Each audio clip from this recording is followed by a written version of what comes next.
Thank you, sir. I think Parliament has seen enough of me today. Oh no, you still have some more. So You're a very popular minister, sir.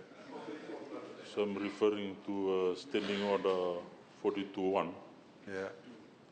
where the maximum number of questions to be asked of a minister is 2.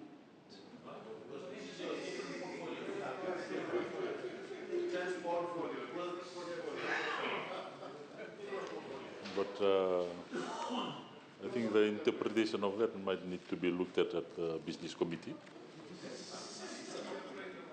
Yeah. But anyway, I'm open to thank you. suggestions. Thank the honourable member for the question.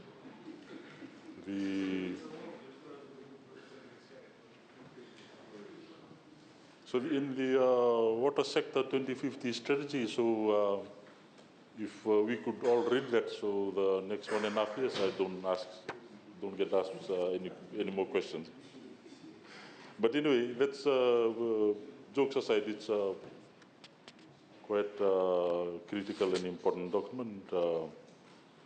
There is a plan there for a 10 megaliter reservoir in Wainandoi and network extension at a cost of 25 million by 2030, plus a 3 megaliter Navua water treatment plant and extension, pipeline extension at 8 million by 2030. In terms of this specific question, Vunitaqala Settlement, in 2022, Rotary Water Pacific undertook some upgrading work in the neighboring Mangua village, where new pipes were laid to connect Vunitaqala Settlement.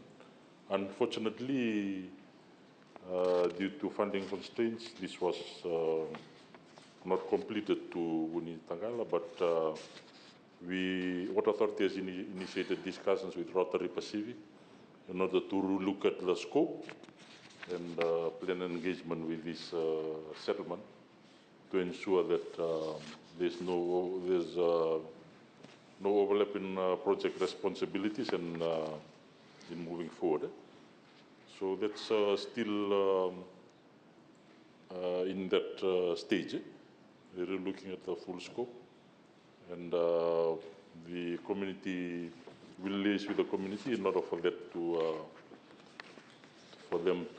for another submission to be made, but with required mandatory documents to be made with this submission, including the normal land access or access for before any work is done. Once these are provided, then WEF will be in position to conduct a feasibility study of the water source and work with the Department of Water and Sewage in terms of the water supply management plan, and we could consider it moving forward in the next budget.